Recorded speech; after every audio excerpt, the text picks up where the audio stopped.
विदिताखिल शास्त्र सुधा जलधे महितोपनिषत् कथितार्थ निधे हृदये कलये विमलं चरणं भवशङ्कर देशिकमे शरणम् करुणावरुणालय पालय मां भवसागर दुःखविदून हृदं रचयाखिल दर्शन तत्त्वविदं भवशङ्कर देशिकमे शरणम्। अखण्डानन्द सम्बोधः वन्दनाद्यस्य जायते गोविन्दं तमहं वन्दे चिदानन्दतनुं गुरुम्। सर्ववेदान्त சித்தாந்த சார சங்கிரகா அப்படின்னு இந்த புஸ்தகத்தினுடைய ஆச்சாரியால் ஆதிசங்கர பகவத்பாதாரால அருளப்பட்டதான பிரகரண கிரந்தம். படிப்படியாக வேதாந்தத்தை சொல்லிக் கொடுக்கக்கூடியதான ஒரு கிரந்தம். இந்த கிரந்தத்துல வேதாந்தத்துக்கு அதிகாரி யார் சொல்லி ஸ்தூல சரீரம்னா என்ன, சூக்ம சரீரம்னா என்ன, காரண சரீரம்னா என்ன, அது எப்படி ஆத்மாவாக ஆகாது, அதற்கு அப்பாற்பட்டதுதான் உங்களுடைய ஆத்மா, இது மூணும் இல்லை அப்படின்னு சொல்லி எஸ்டாப்ளிஷ் பண்ணி நிறைய ஸ்லோகங்கள் பார்த்தோம். பஞ்ச கோஷங்கள், அன்னமய கோஷம்னா என்ன, மனோமய கோஷம், அது எப்படி ஆத்மாவாக இருக்கிறதுக்கு சான்ஸ் இல்லை, மனோமயமும் இல்லை, பிராணமயமும் இல்லை, விஞ்ஞானம் இல்லை, ஆனந்தமயமும் இல்லை, இந்த 5 கோஷங்களுக்கும் அப்பாற்பட்டது அப்படின்னு சொல்லி, அதற்கப்புறம் ஜாகிரத் நிலையில எப்படி இருக்கு, சொப்னத்துல எந்த நான் மூச்சென்று இருந்தனோ, எந்த நான் தூங்கினோ, எந்த நான் கனவு கண்டனோ, அந்த நான் இந்த மூணுத்தையும் காணுகின்ற காரணத்தினால அதை விட வேறாகத்தானே இருக்கணும் அப்படின்னு சொல்லி, உங்களுடைய உண்மையான ஸ்வரூபம் ஆத்மஸ்வரூபம் அதுதான் அப்படின்னு சொல்லி, இந்த உலகங்களுக்கெல்லாம் காரணமாக இருக்கக்கூடியது என்ன, பிரம்மன் தான் காரணம், அது ஒண்ணுதான் சத்தியமாக இருக்கணும். இப்படி நீங்கள் அந்த பிரம்மமாகத்தான் இருந்து ஆகணும், இந்த ஜீவனும் பிரம்மமும் வேறாக இருக்காது என்பதுதான் ஸ்ருதியினுடைய தாத்பரியம். இல்லையா?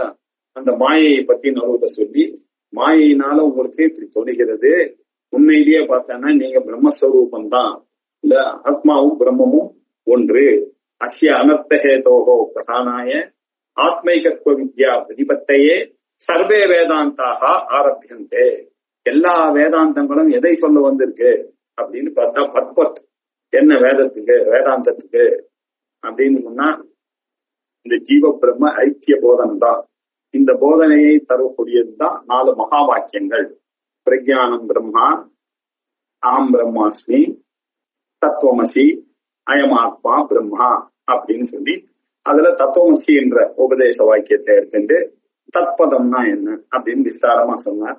லட்சணையா புரிந்து கொள்ளணும். வாக்கியார்த்தமா பார்த்தா தத்துவமசின்றது உங்களுக்கு புரியாது.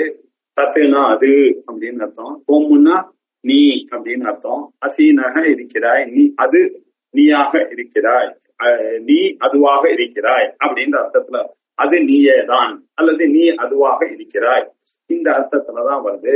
அது சரியா வாக்கியார்த்தமா புரிஞ்சுட்டீங்கன்னா அது புரியாது. நம்ம வாழ்க்கையில சில விஷயங்களை எல்லாம் எப்படி புரிந்துக்கிறோம்னாக்க வெறும் வாக்கியார்த்தம் மாத்திரம் எடுக்கக்கூடாது. லட்சியார்த்தம் என்ன, அதனுடைய பர்போர்ட் மீனிங் என்ன, அதுதான் கணக்கு. இன்டெண்டட் மீனிங் என்ன, அதுதான் கணக்கு. அப்படியே நேர அதனுடைய வார்த்தைக்கு அர்த்தத்தை வச்சு பார்த்தா புரியாது உங்களுக்கு. அப்படின்னு அநேக திருஷ்டாந்தங்களை கங்காயாம் கோஷகா ஸ்வேதோதாபதி சோயம் தேவதத்தா விஷம்பும்ஷுவா இப்படி மாதிரி விஷயங்கள்லாம் சொல்லி அந்த சைத்தன்ய ஸ்வரூபமாக இருக்கக்கூடிய தத்து தான் அல்ல சர்வஜத்துவம் முதலிய விசேஷணங்களை எல்லாம் எடுத்து விட்டு இங்க கிஞ்சிக்கன் நானு, எனக்கு எப்படி சார் தெரியும், நான் ஒரு பியூனி இண்டிவிஜுவல் சார், என்னுடைய அறிவுக்கு இதெல்லாம் எப்படி சார் எட்டும் அப்படின்ற அந்த காம்ப்ளெக்ஸ் இருக்க, இதை தள்ளிட்டு பாக்கி இருக்கிறது உங்களுடைய சைத்தன்யமும் அந்த பிரம்ம உலகத்துக்கு உண்டானதுக்கு காரணமான அந்த சைத்தன்யமும் ஒன்று. சைத்தன்ய அம்சத்துலதான் அந்த அபேதத்தை இந்த தத்துவமசியாதி வாக்கியங்கள்லாம் உபயோகப்படுத்துகிறது அப்படின்னு சொல்லி நிறைய தத்துவமசி அப்படின்னு ஒரு 3 வாரமா பார்த்து கொண்டே இருந்தோம் இல்லையா. நிறைய விஷயத்துல பார்த்துட்டு இந்த சரீரத்துல இருக்கக்கூடியது அது இல்லப்பா, நீ பிராந்தியினாலதான் இப்படி பாக்குறப்பா, நல்ல பார்வை பார்த்தான்னாக்கோ உனக்கு புரியும்பா அப்படின்னு சொன்ன. எல்லாம் நான் தான் சொரூபமா இல்லையா வித்வானுக்கு ஏற்பட்டது. ஆனால் அவனுக்கு பயமே இருக்காதுப்பா, அபயமான ஒரு சொரூபம் அப்படின்னு அந்த பிரம்மத்தினுடைய குணங்களை எல்லாம் அபயம் இல்லையா, நிர்விகாரம், நிர்விசேஷம், நித்தியம், நிஷ்கலம், சாந்தம், இப்படி எல்லாம் சொல்லிக்கொண்டே வந்துட்டு இருக்காரு. இதுல 784வது ஸ்லோகம் வரைக்கும் போன கிளாஸ்ல பார்த்தோம். அது என்ன அப்படின்னா, தஸ்மாத்வம் அபயம் நித்யம் கேவல ஆனந்த லட்சணம் நிஷ்கலம் நிஷ்கிரியம் சாந்தம் பிரம்மைவாசி சதா அத்வயம். அப்பா ஆகையினால்தான் இவ்வளவு காரணங்கள் நான் முதல்ல இருந்து சொல்லிக் கொண்டு வந்ததுதான் கணக்கில் எடுத்துட்டேன்னாக்க, நீ சதா அபயம், பயமற்ற தன்மையை உடையவன் நீ. உனக்கு பயம் என்பது எப்போ வரும்? தித்தீயமான ஒரு பொருள் இருந்தா தானே பயம் வரும். உனக்கு இரண்டாவது second, you are the first சொன்னாக்க உனக்கு அதனால இன்செக்யூரிட்டி வரதுக்கு சான்ஸே கிடையாதுப்பா, உனக்கு பயமே வராது. அபயம் அப்படின்னாரு. அது மட்டும் இல்ல, உன்னுடைய சொரூபம் நித்திய சொரூபம் அப்படின்னு ரிஷிகள்லாம் வேதங்களின் மூலமாக உனக்கு உபதேசம் பண்ணுகிறார். இதை நீ புரிந்து கொள்ள வேண்டும். என்னுடைய சொரூபம் நித்திய ஸ்வரூபம். அது மட்டும் இல்ல, ஆனந்த ஸ்வரூபம், கேவல ஆனந்த லட்சணம், சுத்த ஆனந்த ஸ்வரூபம் இல்லையா. எனக்கு இந்த லோகத்துல இருக்கக்கூடிய ஆனந்தங்கள், விஷயஸ்பர்ஷத்தினால வரக்கூடிய ஆனந்தங்கள்ல வரக்கூடிய ஆனந்தம் இல்லப்பா. உன்னுடைய ஆனந்தமானது பேரானந்தம், கேவல ஆனந்தம்னு சொல்லக்கூடியது அந்த பிரம்மானந்தம். சத்தியம் ஞானம் அனந்தம் பிரம்மா விஞ்ஞானம் ஆனந்தம் பிரம்மான்னு சொல்லக்கூடிய அந்த ஸ்ருதி வாக்கியத்தின் மூலமாக வரக்கூடிய ஆனந்தம் அப்பா. அதுமல்ல உனக்கு பாட்டு இதெல்லாம் கிடையாதுப்பா, எந்த கலைகளும் கிடையாதுப்பா, உனக்கு அவயவங்களே கிடையாதுப்பா, நிஷ்கலம் நிஷ்கிரியம், எந்த ஒரு கிரியையும் உனக்கு கிடையாதுப்பா, கிரியையும் அற்றவராக நீர் இருக்கிறீர். சாந்தம் இல்லையா, எப்பொழுதும் சாந்த ஸ்வரூபியாக இருந்து கொண்டு எந்த வித கொந்தலும் சதா சர்வகாலமும் பிரம்ம நிலையில இருக்கும்போது ஆனந்தத்தை தவிர இரண்டாவது கண்டென்ட்மெண்ட்டை தவிர வேற என்ன இருக்கு? அதனால சாந்தி ஸ்வரூபம் பா. அப்படி இருக்கக்கூடிய அந்த பிரம்மம் இருக்கு இல்லையா, அபயமாகவும் நித்தியமாகவும் ஆனந்தமாகவும் நிஷ்கலமாகவும் நிஷ்கிரியமாகவும் சாந்தமாகவும் இருக்கக்கூடிய அந்த பிரம்மைவ அசி சதா அத்வயம், எப்பொழுதும் அந்த பிரம்மமாகவே இரண்டற்றதாய் சாந்தமாய் நீ இருந்து கொண்டே இருக்கிறாய்ப்பா அப்படின்ற வரைக்கும் பார்த்தோம். இன்னைக்கு பார்க்க வேண்டிய ஞாத்ரு ஞான ஜ்ஞேய விஹீனம் ஞாதுரபின்னம் ஞானமகண்டம் ஞேயாஞேயத்வாதி விமுக்தம் சுத்தம் புத்தம் தத்துவம் அசித்வம். நீ என்ன தத்துவமாக தத்துவமசி தத்துவமசி அப்படின்னு தத்து தோமசின்னு சொன்னோம். இப்ப என்ன சொல்லிட்டு இருக்கோம்? தத்துவம்னா என்ன அர்த்தம்? அதுவாக இருக்கும் தன்மை. எதுவாக இருக்கும் தன்மை? பிரம்மமாக இருக்கும் தன்மையுடன் கூடினவனாகத்தான் நீ இருக்கிறார். தத்துவம் பிரம்ம தத்துவம் சுத்த தத்துவம் அசி, நீ அந்த தத்துவமாக இருக்கிறாய் அப்படின்னு உண்மை பொருளாக நீ இருக்கிறாய். நீ தத்துவமசி, அந்த பிரம்ம தத்துவமசி அப்படின்னு தத்துவமசித்வம் தத்துவமசித்வம் தத்துவமசித்வம்னு ஒரு 5-6 ஸ்லோகத்துல சொல்ல போற, ரொம்ப விசேஷமா சொல்ல போற. இப்போ ஞானம் ஞாத்ரு ஞேயம் இந்த மூணோட கூறியதுதான் நமக்கு தெரிஞ்ச நாலேஜ். அப்படின்னா எல்லாரும் என்ன நினைக்கிறோம்? நம்ம எல்லாம் அறிவுன்னா எப்படி சார்? அறிவுன்னா அறிபவன் ஒருத்தன் இருக்கணும், அறியப்பட வேண்டிய பொருள் ஒண்ணு இருக்கணும், அதை இந்த அறிவு கேட்ச் பண்ணணும் ஒரு கருவியின் மூலமாக. அப்படி இருந்தா தானே அறிவு உண்டாகும். அப்படின்றதுதான் ஜெனரலா நம்ம நினைத்து கொண்டு இருக்கோம் இல்லையா. எல்லா அறிவும் என்ன? அறிவு எனக்கு அது தெரியும்னா என்ன அர்த்தம்? அது மாதிரி ஒண்ணு இருக்கு, அதை அறிபவர்களா இருக்கேன், அதை தெரிஞ்சிட்டு இருக்கேன். குடத்தை அறிகிறேன் அப்படின்னா என்ன அர்த்தம்? குடம் ஒன்று இருக்கு, குடம் என்று அறியக்கூடிய பொருளாக இருக்கு, அந்த குடத்தை நான் அறிகிறேன். அப்படி அறிஞ்சாதானே அறிஞ்சோம். இதையே லாஜிக்க நம்ம எல்லாத்துக்கும் போறோம். சார் கெமிஸ்ட்ரி எனக்கு தெரியும் அப்படின்னா என்ன அர்த்தம்? கெமிஸ்ட்ரின்னு ஒண்ணு உலகத்துல இருக்கு, விவசாயங்கள்லாம் இருக்கு, அதை பற்றி நீ படிக்கிற, அந்த கருவியின் மூலமாக நீ அறிந்து கொள்கிறாய், அதனால நீ அறிந்தவனாக ஆகிறாய். இப்படி இப்படித்தான் உலகத்துல ஆப்ஜெக்ட் ஆஃப் நாலேஜ் எல்லாமே எந்த நாலேஜும் ஏற்படுறது இல்லை இல்லையா? இது எல்லாமே யோசிச்சு பார்த்தா நமக்கு தெரிஞ்ச நாலேஜ் இவ்வளவுதான் இருக்கு. இந்த நாலேஜ்ன்றது அப்படிதான் எல்லாமே ஞாத்ரு ஞேய ஞானம். ஞாத்ரு என்றால் அறிபவன், ஞானம் என்றால் அந்த பிரமாணம் அறிவு, ஞேயம் என்றால் அறியப்படக்கூடிய பொருள். அப்படித்தானே இருக்கு இல்லையா? இந்த அறிவு அறிகிறவன், அறிவு அறியப்படக்கூடிய வஸ்து, இப்படி பேதத்தோட இருக்கக்கூடியதுதான் நாம் எல்லாம் அறிந்தது இல்லையா? நாம் எல்லாம் அறிந்தது எல்லாமே எதை? ஏதோ ஒன்றை. என்னை தவிர பாக்கி எல்லாவற்றையும் இது இது இது இது இது இதுன்னு அறியணும். எல்லாம் இதுதான். இதுனாக்க நம்ம சாதாரணமா லோக்கல்ல பேசும்போது இது அது பக்கத்துல இருந்தா இது. ஆனா நம்ம வேதாந்தத்துல என்ன புரிஞ்சுக்கணும்? என்னை தவிர பாக்கி நானை தவிர பாக்கி எல்லாம் இது கேட்டகரி தானே. இஷ்மத் அஸ்மத் பிரத்யேக கோச்சரையோகோ விஷய விஷயினோகோ தம பிரகாசவதி விருத்த சுபாவையோகோ அப்படின்னு அத்தியாச பாஷ்யத்துல ஆச்சாரியால் சூத்திர பாஷ்யத்தை ஆரம்பிச்சு கொடுத்துட்டார் இல்லையா? என்னை தவிர ஐய தவிர இருக்கக்கூடியது எல்லாமே இது. என்னை தவிர இருக்கக்கூடியதான பென்சில் நானாக இருக்க முடியாது. என்னை தவிர இருக்கக்கூடிய இந்த புஸ்தகம் நானாக இருக்க முடியாது. என்னை தவிர இருக்கக்கூடிய இந்த வாட்ச் நானாக இருக்க முடியாது. என்னை தவிர வேறாக இருக்கக்கூடிய என் மனைவி நானாக இருக்க முடியாது. என்னை தவிர வேறாக இருக்கக்கூடிய என் மகன் நானாக இருக்க முடியாது. என்னை தவிர வேறாக இருக்கக்கூடிய எங்க அம்மா நானாக இருக்க முடியாது. என்னை தவிர வேறாக இருக்கிற அப்பா. இப்படி சொல்லிக்கொண்டே போனோம்னா உலகத்துல எல்லாமே இதுதான் என்னை தவிர இல்லையா? அந்த நான், அந்த என்னைன்னு புரிஞ்சுக்கிறதையோ தகராறு இருக்கு. மனசு புத்தி இதெல்லாம் நானுன்னு புரிஞ்சுக்கணும். அதுவும் இல்லை. அதுவும் என்னுடைய மனது என்னுடைய புத்தி தான். அந்த ஐயானது எதோடையுமே சேராது இல்லையா? I am 80 kgs அப்படின்னு சொன்னா அப்ப என்ன ஆச்சு? அன்னமய கோஷத்தை போய் நானும் நினைச்சேன். அன்னமய கோஷம் நீ இல்லைன்னு முதல்லயே சொல்லியாச்சு. அது எப்படி ஐயாம் அதோட சேரும்? சோ நீ சொல்லக்கூடிய வார்த்தை பெசகு. ஐ ஆம் 80 kgs அப்படின்னு சொல்லக்கூடாது. ஐ ஆம் ஃபேர், ஐ ஆம் பிளாக், இதெல்லாம் பொய்யான அறிவு இல்லையா? ஐ ஆம் தர்ஸ்டி, ஐ ஆம் ஹங்கிரி அப்படின்னு சொல்லக்கூடியது இல்லையா? இதெல்லாமும் சரியா வராது. ஏன்?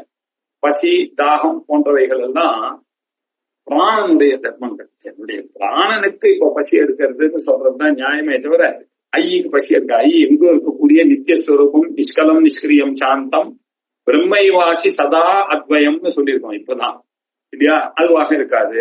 ஐ ஆம் ஹாப்பி, ஐ ஆம் அன்ஹாப்பின்னு சொல்றதெல்லாம் மனோமய கோஷத்தோட சேர்ந்ததுப்பா. அதுவும் ஐ சேராது. ஐ ஆம் மேல், ஐ ஆம் ஃபீமேல், ஐ ஆம் டாக்டர், ஐ ஆம் வக்கீல் அப்படின்னு சொல்றதெல்லாமும் சரியா வராது. ஐ டோன்ட் நோ இங்கிலீஷ் அப்படின்னு சொல்றதும் தெரியாது. இப்படி ஆனந்தமய கோஷத்துக்கும் போகாது. அப்ப இது ஐயும் இல்லாததான ஒரு ஐ இருக்குப்பா. அந்த ஐ என்ன ஐ?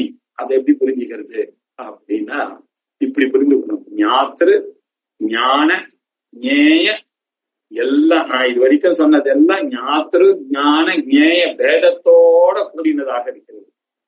ஒரே ஒண்ணு உலகத்துல. அது என்ன அப்படின்னா வேதாந்த விஞ்ஞானம். நீயே பிரம்மம்னு சொல்லிக் கொடுக்கக்கூடிய அந்த தத்துவமசி எனக்கூடியது நீ சைத்தன்ய ஸ்வரூபம். அந்த சைத்தன்ய ஸ்வரூபமானது அத்தியாசத்தினால்தான் ஞாதா ஞேயம் ஞானம் இதெல்லாம் வருகிறது.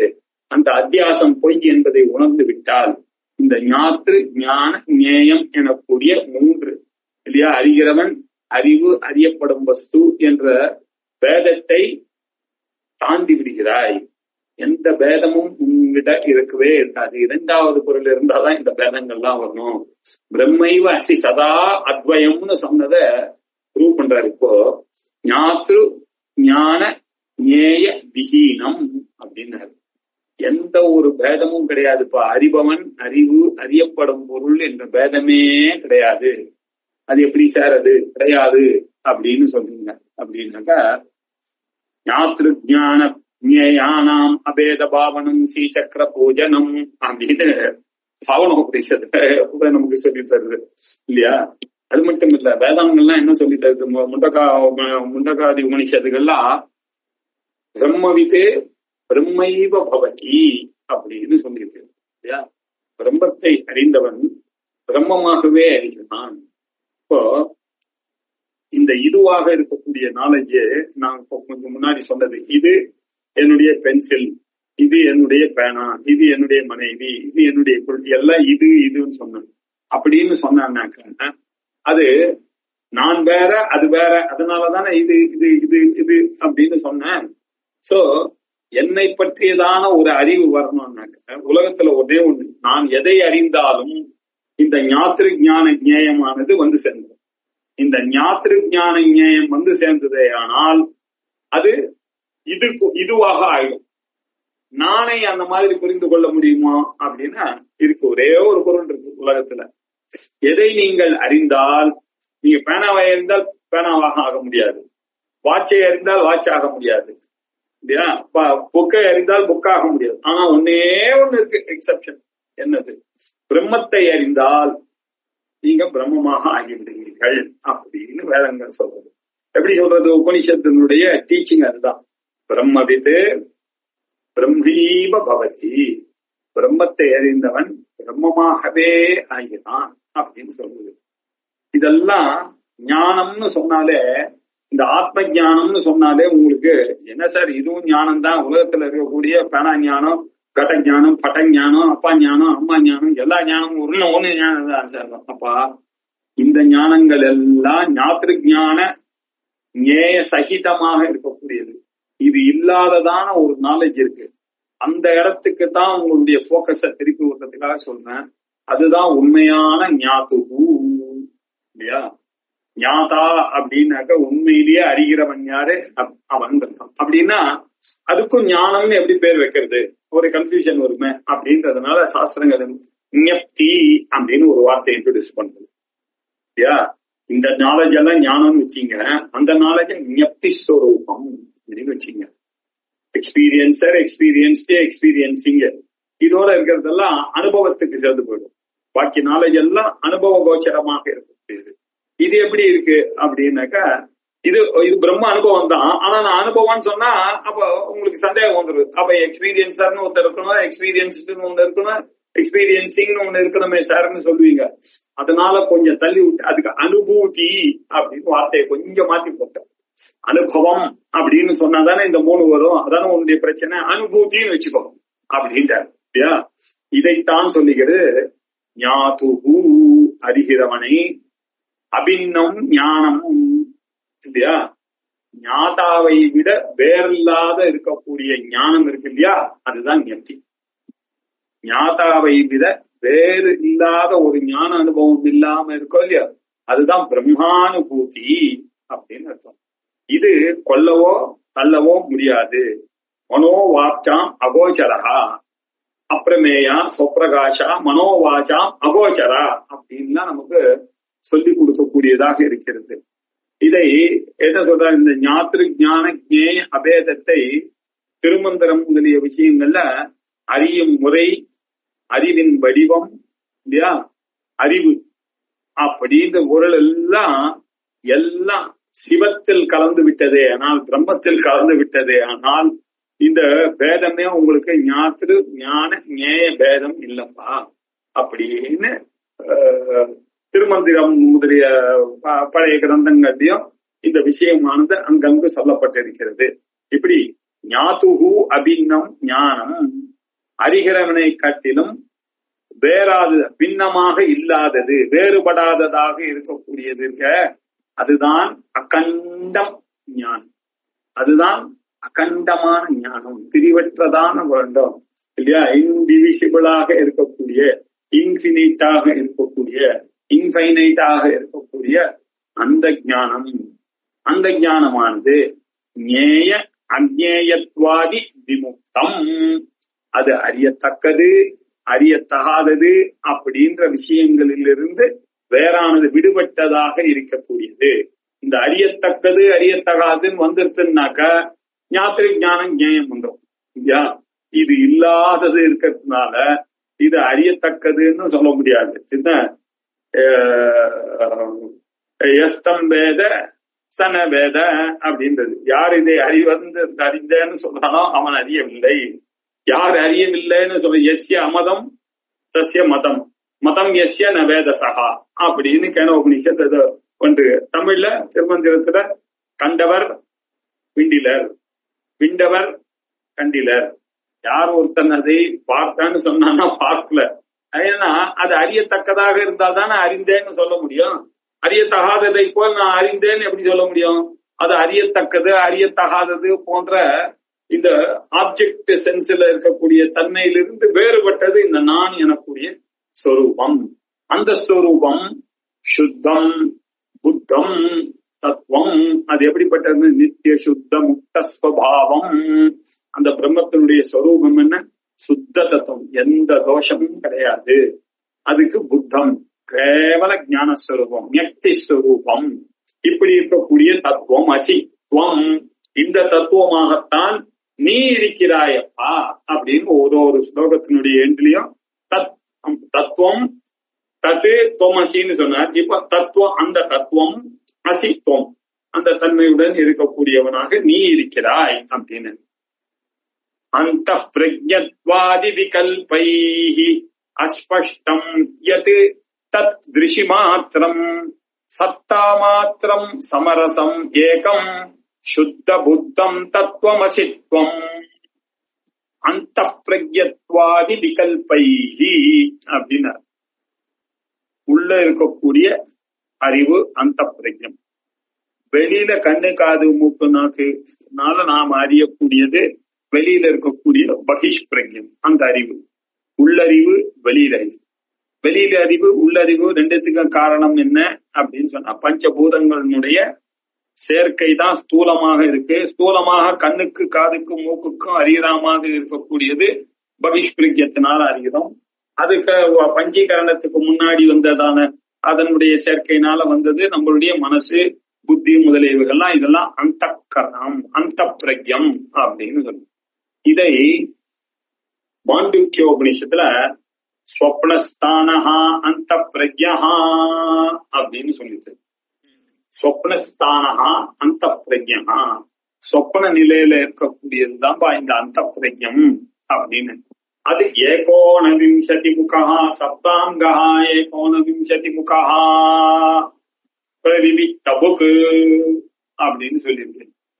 ஏக ஊன விம்சதி முகா 19ஆக அது இருக்கிறது.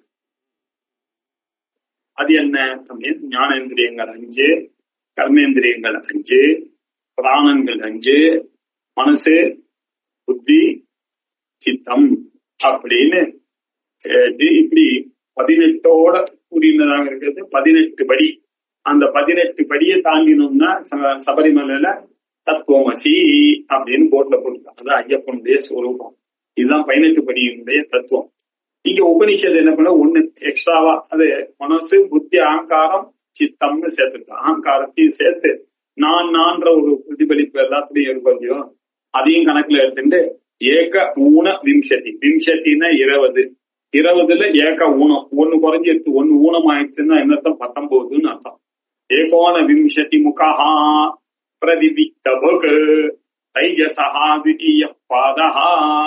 ஓங்காரத்தினுடைய 2வது பாதமாக இருக்கக்கூடிய இது உக்காரமானது இதைத்தான் குறிக்கிறது. அகாரமானது ஸ்தூலமான பகிஷ்பிரஜத்தை குறிக்கிறது. இது சொப்பனஸ்தானமாக இருக்கக்கூடிய அந்த பிரஜத்தை கொடுக்கக்கூடியதானது இல்லையா. அதுக்கப்புறம் அகாரம் உக்காரம், அதுக்கப்புறம் தூக்கம் முதலியவைகள்லாம் மகாரத்துல சேர்ந்தது, காரண சரீரத்துக்கு சேர்ந்தது. இது சூக்ஷ்ம சரீரத்துக்கு சேர்ந்தது, அது ஸ்தூல சரீரத்துக்கு சேர்ந்தது. இந்த 3த்துக்கும் அப்பாற்பட்டதாக இருக்கக்கூடிய அந்த இதுக்கு ஆதாரமாக இருக்கக்கூடியது இருக்க, அதுதான் பிரம்மஸ்வரூபம், அதுதான் சதுர்த்தம் அப்படின்னு சொன்னார் இல்லையா. இந்த 3த்துக்கு, இந்த ஓங்காரத்துக்கு அதிஷ்டானமாக இருக்கக்கூடியதுதான் சாந்தம் சிவம் சதுர்த்தம் மன்யந்தே ச ஆத்மா ச விஜ்ஞேய. அந்த ஆத்மாதான் நீங்கள் அறிய வேண்டியது, அதுதான் எல்லாரும் அடைய வேண்டும் அப்படின்னு மாண்டூக்கிய உபனிஷத் சொல்லிருக்கு இல்லையா. அந்த பிரஜம் அப்படின்னு சொன்னா சொப்னாதி அப்படின்னு நம்ம புரிஞ்சுக்கணும் இல்லையா. சொப்னம் கழுத்துல பாக்குற பாம்பு, இல்லையா? நம்ம பூமியில பார்க்கக்கூடியதான் அந்த தண்ணி, இல்ல இல்லாத இருக்கக்கூடிய இடத்துல பார்க்கக்கூடிய தண்ணி, ரஜதத்துல பார்க்கக்கூடிய அந்த சுத்திகையில பார்க்கக்கூடிய ரஜதம் போன்றவைகள் எல்லாம் இல்லையா? இதெல்லாம் அந்த பிரஜத்வர வருது. சொப்னாதி பிராதிபாசிகமாக இருக்கக்கூடிய அந்த சத்தைக்கு சேர்ந்தது. அந்த பிரஜத்வாதி விகல்பைஹி, உள்ளறிவு தன்மையுடன் கூடின இந்த விகல்பங்கள் எல்லாம், இந்த டிவிஷன்ஸ், இந்த கல்பனைகள் எல்லாம், விசேஷ கல்பனைகள், இதெல்லாம் எது? அஸ்பிருஷ்டம். இது எதுவும் தொடர்பில்லாம இருக்கக்கூடியது எதுவோ அதுதான்பா உன்னுடைய தத்துவம், உன்னுடைய சொரூபம். நீதான்பா அந்த தத்துவம். அஸ்பிருஷ்டம். ஸ்பிருஷ்டம்னா ஸ்பிருஷ்டம் தொட்டுகிறது. அஸ்பிருஷ்டம்னா இது எதுவும் அது கிட்ட வராது இல்லையா? சொப்பனமோ காரண சரீரமோ சரீரமோ அது கிட்ட வராது. தாண்டினதான ஒரு சொரூபம், நாலாவதான நிலை எது இருக்கிறதோ அது திருஷி மாத்திரம், வெறும் ஞானஸ்வரூபம். முன்னாடி நாம சொன்ன அந்த அகண்டம் ஞானஸ்வரூபம், ஞாத்திரு அபின்னஸ்வரூபம், நியாயம் ஞாத்திரு ஞேயம், இந்த 3 அறிவியும் போய் எந்த சிவத்துல போய் கலந்த பிறகு ஒன்றாக ஆகிவிட்டோ அந்த ஸ்வரூபம் தான் அந்த ஞானம். திருஷி மாத்திர அதுதான் உண்மையான நான், கேபிட்டல் நான். அதுதான் அந்த திருஷி மாத்திரம் இல்லையா? ஞானஸ்வரூபமாக இருக்கக்கூடியது அதுதான். அது மட்டுமல்ல, அது எப்படி இருக்கு? சத்தா மாத்திரம். எப்பொழுதும் நிகழ்காலம், எதிர்காலம், இறந்த காலம் போன்ற காலங்களை எல்லாம் தாண்டி நான் நான் நான் நான் நான் எல்லாத்திலும் இருக்கு. ஈஸ். இந்த உலகத்துல இருக்கக்கூடிய she is, is, they are எல்லாம் நம்ம பார்க்கக்கூடிய பொருள்கள்லாம் இருக்கு இருக்கு இருக்குன்னு பாக்கலாமே. அந்த இருத்தல் தான்பா உன்னுடைய உண்மையான சொரூபம். நீ இல்லாமல் இதுக்கு எப்படி இருத்தல் போகும்? கொஞ்சம் யோசிச்சு பாரு. இந்த தூங்கின உடனே உலகம் இருக்கு நீ நினைச்சுட்ட இல்லன்னு. உண்மை அதுதான். நீ காத்தால ஒண்ணு இந்த உலகம் வந்ததுப்பா. நீ இல்லாமல் இந்த உலகத்துக்கு வேலையே கிடையாது. அந்த சத்தா மாத்திரமாக இருக்கக்கூடியது உன்னுடைய சொரூபந்தான். அது மட்டும் இல்ல, சத்தா மாத்திரம் சமரசம் ஏகம் அப்படின்னு. சமரசம் சமரசம் அப்படின்னாக்க நம்ம சமரசம் பண்ண அப்படி இல்லை. சமமாக இருக்கக்கூடிய ஒரே ரசம், இருத்தலாகவும் நாலேஜாகவும் ஆனந்தமாகவும் இருக்கக்கூடிய சச்சிதானந்த ஸ்வரூபமாக இருக்கக்கூடியது ஒரே ரசம். ஏகமேவ அத்விதீயம். ஏகமாகவும் அதுவாகவே இரண்டற்றதாகவும் இருக்கக்கூடிய ஏகம் ஏவ அத்விதீயம் பிரம்மமாக இருக்கக்கூடியது அந்த சமரசம் ஏகம் அப்படின்ற அர்த்தம். சமரசம் ஏகம், அது சுத்தம் புத்தம் தத்துவம், நித்திய சுத்த முக்த சுவாவம்னு சொல்லக்கூடிய சுத்த தத்துவம் பா. அதுதான் புத்த தத்துவம், அதுதான் நீ அப்படின்னு தத்துவம். அசி துவம், அதுதான் நீயாக இருக்கிறாய் அப்படின்னு சொல்லிட்டு அதற்கு பிறகு இன்னொரு தடவை எத்தனை தடவை சொன்னாலும் அந்த பிரம்மமானது கேட்கும் போதுதான் நமக்கு பிரம்ம ஸ்வரூபத்துல இருக்கும். கிளாஸ் முடிஞ்சு போயிட்டோம்னாக்க நமக்கு இந்த லௌகீகத்துல மாட்டின்னு போடுவான். அதனால இந்த 1 மணி நேரம் தான் நம்மளால அந்த பிரம்மானந்தத்தை வித்யானந்தத்தை அனுபவிக்க முடியும்ன்றதுனால திருப்பி திருப்பி ஆதரவோட ஐயோ இந்த குழந்தைகள் நன்றா படிச்சு இதை உணரணுமே அப்படின்றதுக்காக திரும்பி திரும்பி திரும்பி வேறு வேறு மொழிகள்ல இதை நமக்கு புரிய வைக்கிறார் ஆச்சாரியார். கருணையினால ஆலயம் கருணாலயம். அதனாலதான் அவங்க நம்ம பகவத்பாதம் சங்கரம் லோகசங்கரம்னு சொல்றாங்க. 787வது ஸ்லோகம். சர்வாகாரம் சர்வம் அசர்வம் சர்வ நிஷேதவதிபூதம் யத் சத்யம் சாஸ்வதம் ஏகம் அனந்தம் சுத்தம் புத்தம் தத்துவமசித்வம் சுத்தம் புத்தம் தத்துவமசித்வம் சுத்தம் புத்தம் தத்துவம் அசித்வம். சுத்தமாகவும் ஞான தோஷமற்றதாகவும் ஞானமற்றதாகவும் இருக்கக்கூடிய சுத்த தத்துவமா நீதான்பா அந்த தத்துவம். நீதான் அந்த உன்னுடைய ஐதான் அந்த தத்துவம். அதுதான் வேதாந்த தத்துவம். எல்லா ரிஷிகளும் இது சொல்றதுக்காக தான்பா இவ்வளவு பெரிய வேதங்கள் எல்லாம் 1180 சாகைகளும் என்னது தத்து சமன்வயா. எல்லா வேதங்களும் எதை சொல்லுவதற்காக வந்தது? இந்த ஜீவ பிரம்ம ஐக்கியத்தை சொல்லக்கூடிய தத்துவம், சுத்த தத்துவம், புத்த தத்துவமாக இதை சொல்லுவதற்காகத்தான் வந்தது அப்படின்றத திருப்பி ஒரு தடவை சொல்றார். சர்வ ஆகாரம். அவர் எப்படி இருக்காரு? சர்வம் யதயம் சர்வம் யதயம் ஆத்மா. இதுதான் வேதாரண்யக உபநிஷத் நமக்கு போதனம். எல்லாவற்றையும் நீயாக பார். அப்ப நமக்கு எது மேலேயும் உன் மேல உனக்கு எப்படி கோபம் வரும், உன் மேல உனக்கு எப்படி ஆசை வரும், உன் மேல எப்படி உனக்கு வெறுப்பு வரும், எல்லாமே நீதானே அப்படின்னு சர்வம் எது எதெல்லாம் இருக்கோ அதெல்லாம் அயமா இந்த ஆத்மா தான் அப்படின்னு சொல்லிட்டு உலகத்துல இருக்கக்கூடிய எல்லா வடிவங்களும் இல்லையா, எல்லா சர்வ ஆகாரம், உலகத்துல இருக்கக்கூடிய எல்லா உருவங்களும் இல்ல நானே. சர்வம் அசர்வம், எல்லாமாயும் எல்லாம் அற்றதாயும் இருக்கக்கூடிய சொரூபம் என்ன? அதுவும் உன்னுடைய சொரூபம் தான். சர்வ நிஷேத அவதிபூதம் யது, எல்லா பொருள்களையும் மறுப்பதற்காக ஒரு சான்ஸும் கிடைக்கிறது. உலகத்துல நீயே எல்லாமுமாக இருக்கிறார், இல்லாததாகவும் இருக்கிறார், எல்லாவற்றையும் நிஷேதம் பண்ணக்கூடியதான நிலையில நீ இருக்கிறாய். எல்லாம் எதுவும் என்னை தவிர எதுவும் இல்லை, எல்லாமும் நான் தான், எல்லாம்ல எல்லாமே அடக்கும், நான் இல்லாத இடமே இல்லை, அசர்வமும் நான் தான். அது மாத்திரம் இல்ல, எல்லாவற்றுக்கும் ஒரு எல்லை இல்லையா, சர்வ நிஷேதம், எல்லாத்தையும் வேண்டான்னு சொல்லக்கூடிய நிலையிலே இருக்கக்கூடியது நான் என்னுடைய சொரூபம் தான். இப்படி ஒரு சொரூபம் எங்கேயாவது உலகத்துல நாம புரிந்து கொள்ள முடியுமா? இது வேதாந்த தத்துவத்தினால மட்டுமே புரிந்து கொள்ளக்கூடிய சொரூபம். இப்படி வேதத்தினால மட்டும்தான் அறிய முடியும் அப்படின்னு சொல்றேன். என் மனசான மனுதே ஏனாகும் நம்ம அது மனசனால அறிய முடியாதுன்னு சொல்லுவேன். மனசையில இதமாத்தவியம் அப்படின்னு சொல்லுவேன். அப்படின்னா என்ன புரியறதுக்கு? கஷேத்திரமும் நீதான், கஷேத்திரஜனும் நீதான் அப்படின்னு சொல்லுவேன். இதெல்லாம் எதற்காக? புரிவதற்காக சொல்லக்கூடிய தத்துவங்களாக இருக்கக்கூடியது. இப்படியாக நீ எல்லாமுமாகவும் இல்ல, எல்லாமும் இல்லாததாகவும் இருக்கிறாய். இப்படி இந்த காட்சிப்படுத்திக் கொள்ள வேண்டும் அப்படின்னு சொல்லி, சத்தியம் சாஸ்வதம் ஏகம், இது எப்படி இருக்கிறாய்? உண்மையான சொரூபம், சத்துவஸ்வரூபம், காலபேதமே இல்லாத சத்தியம். சத்தியம்னு சொன்னான்னா உண்மைன்னு அர்த்தம்.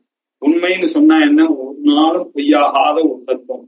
அல்லது சத்தியம்னா சத்து அப்படின்னா என்னதும் திரிகால அபாத்தியம் சத்து, 3 காலத்திலையும் பாதிக்கப்படாததாக இருக்கக்கூடிய சத்தியஸ்வரூபியாக இருக்கக்கூடியதுதான் உங்களுடைய உண்மையான நிலை. இதை ஒரு மணி நேரம் கிளாஸ்லயாவது நீங்கள் அதை புரிந்து கொள்ள வேண்டாமா? வெளியில போனோம்னாக்க நான் சோன்ற ஞாபகத்தை அப்படி கிளாஸை விட்டு ரூம் விட்டு வெளில போனோம்னா அங்க கூடுவா, சாப்பிட கூடுவா, இப்ப வா அப்படின்னு எல்லாரும் அனாத்மால போய் உழுதுடுவோம். இப்ப கிளாஸ்ல இருக்கிற வரைக்கும் தான் சத்தா ஆத்மா, நாம சன்னியாசி மாதிரி, நாம தான் ஞானி மாதிரியும் இருக்கக்கூடியதான ஒரு சான்ஸ். வித்யானந்தம் இருக்கா, இதான் ஆச்சாரியாருடைய நீ பா அப்படின்னு நம்மளை பார்த்து உபதேசம் பண்ணிருக்காரு. சத்தியம் சாஸ்வதம் ஏகம், அப்பா நீ முன்னாடி இல்ல, இப்ப இருக்க, நாளைக்கு செத்து போயிட போற, நீ இல்லாம போயிட போற அப்படின்னா நினைக்காதப்பா. உன்னுடைய சொரூபம் சைத்தன்ய சொரூபம்பா, அது இல்லாத இந்த உலகம் போறதுக்கு முன்னாடியும் அதுதான் இருந்தது.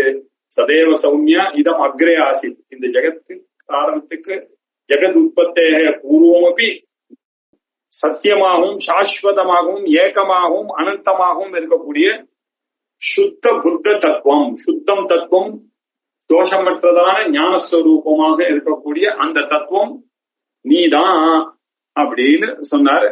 787 788 நித்யானந்த அகண்டைகரசம் நிஷ்கலௌ நிஷ்கிரியம் அக்ரியம் அஸ்தவிகாரம் பிரத்யக பின்னம் பரம் அவ்யக்தம் சுத்தம் புத்தம் அசுத்தம் புத்தம் தத்துவமசித்வம் நித்ய ஆனந்த அகண்டைகரசம் நிஷ்கலம்.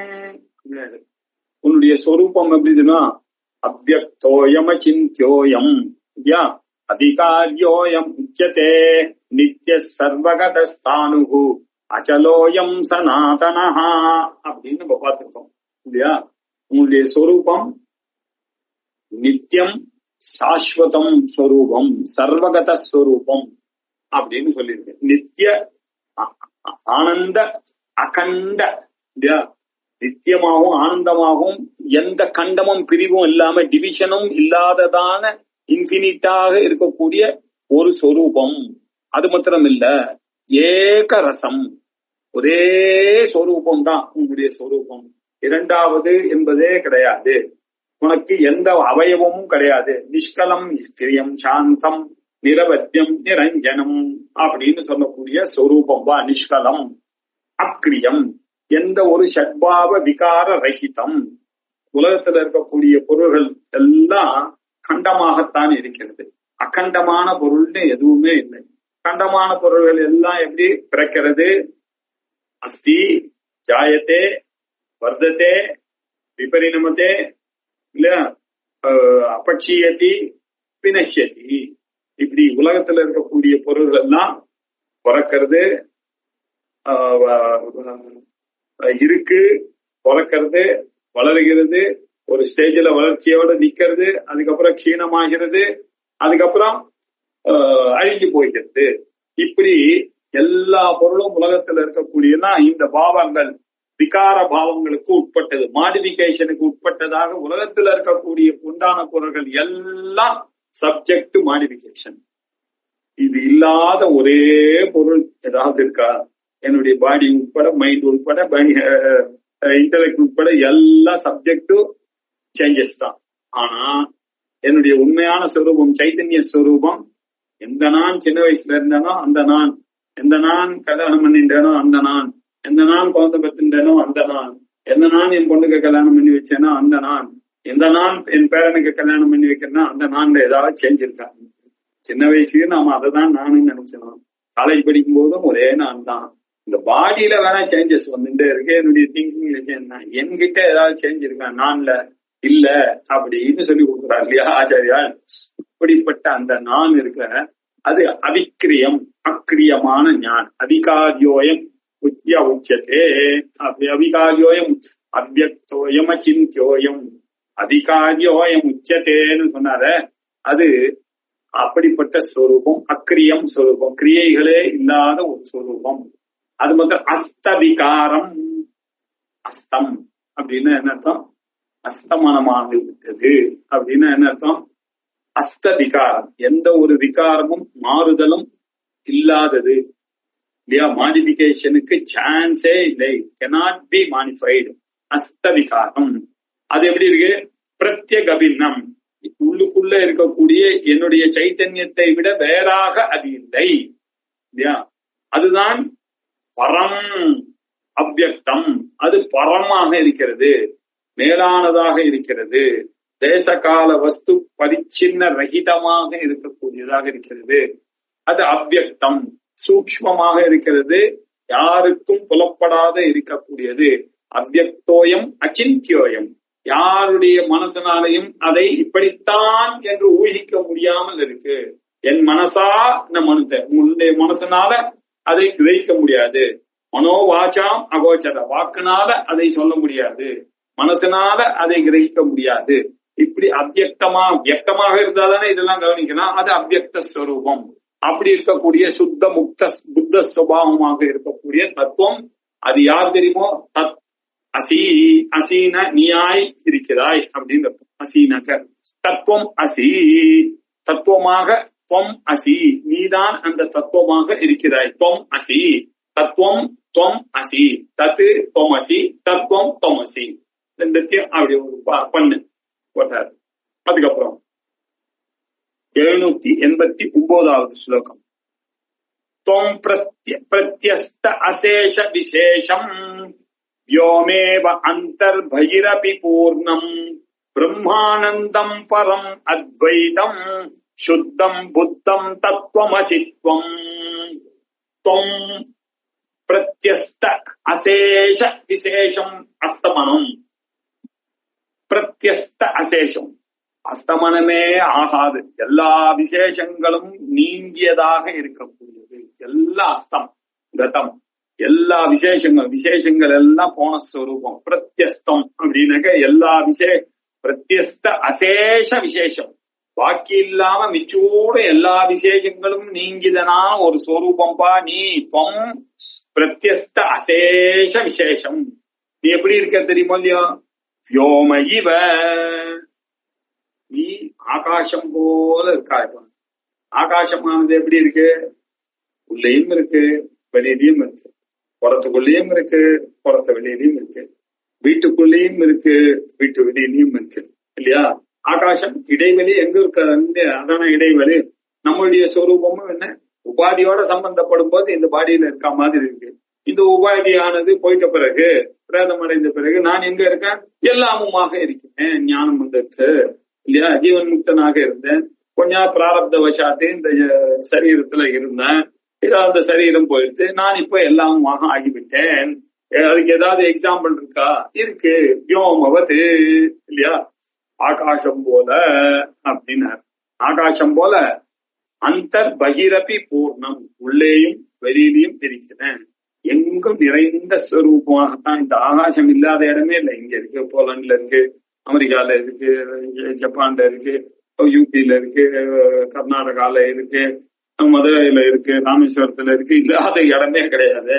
இப்படி எங்கும் உள்ளம் பூர்ணமாக நிறைந்து இருக்கக்கூடிய அந்த பிரம்மஸ்வரூபம், பிரம்மானந்தம், அது பிரம்மமாக இருக்கிறது. ஆனந்தமா பெருசு, ஆகாசம் போல பெருசு. பிருகத்வாத் பிரம்ம, பிரம்மமாக இருக்கிறது, ஆனந்தமாக இருக்கிறது, மேலானதாக இருக்கிறது, இல்லையா? அத்வைத்தமாக இருக்கிறது, இரண்டற்றதாக இருக்கிறது, சுத்த புத்த தத்துவமாக இருக்கிறது. இப்படிப்பட்ட சுத்த புத்தம் தத்துவம் தொமசி, நீ அதுவாக இருக்கிறாய். பிரம்மைவ அகம், அகம் பிரம்ம நிர்குணம் நிர்விகல்பகம் இத்யேவ அகண்டயா விருத்யா திஷ்ட பிரம்மணி நிஷ்கிரியே. திடீர்னு ஆச்சாரியார் அப்படியே ஆசீர்வாதம் பண்ணது.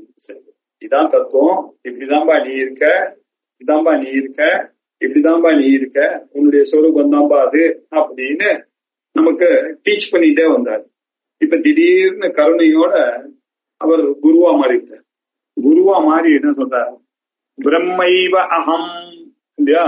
நானே ஆத்ரம் ஜுவலதி ஜோதிரஹமஸ்மி, ஜோதிர் ஜுவலதி பிரம்மாஹமஸ்மி, அஹமஸ்மி பிரம்மாஹமஸ்மி, அகமேவாஹம் மாம் ஜுஹோமி அப்படின்னு சொல்றது, இல்லையா? நாராயண உபநிஷத்துல அகமர்ஷன ஸ்நானத்துல இப்படி சொல்லிதான் நதியில போய் ஸ்நானம் பண்ணணும் அப்படின்னு படிக்கப்பட்டதான ஒரு மந்திரம் இருக்கு, இல்லையா? அது மாதிரி பிரம்மைவ அகம், அந்த பிரம்மந்தான் நான். ஏவ, அந்த தத்துவஸ்வரூபம் சச்சிதானந்த ஸ்வரூபம் தான் நானு. அகம் பிரம்ம, நான் தான் அந்த சச்சிதானந்த ஸ்வரூபம். அது எப்படிப்பட்ட ஸ்வரூபம்? அந்த பிரம்மமானது நிர்குணம் நிர்விகல்பகம், ஒரு குணங்களும் அதற்கு கிடையாது, அதுக்கு எந்த ப்ராப்பர்ட்டியும் கிடையாது. ஆனால் அது இருக்கிறது. அது இப்படித்தான் எந்த ஒரு எக்ஸ்பிளனேஷனுக்கும் பொருந்தாது. மனசனாலையும் வாக்குனாலையும் அதை சொல்ல முடியாது.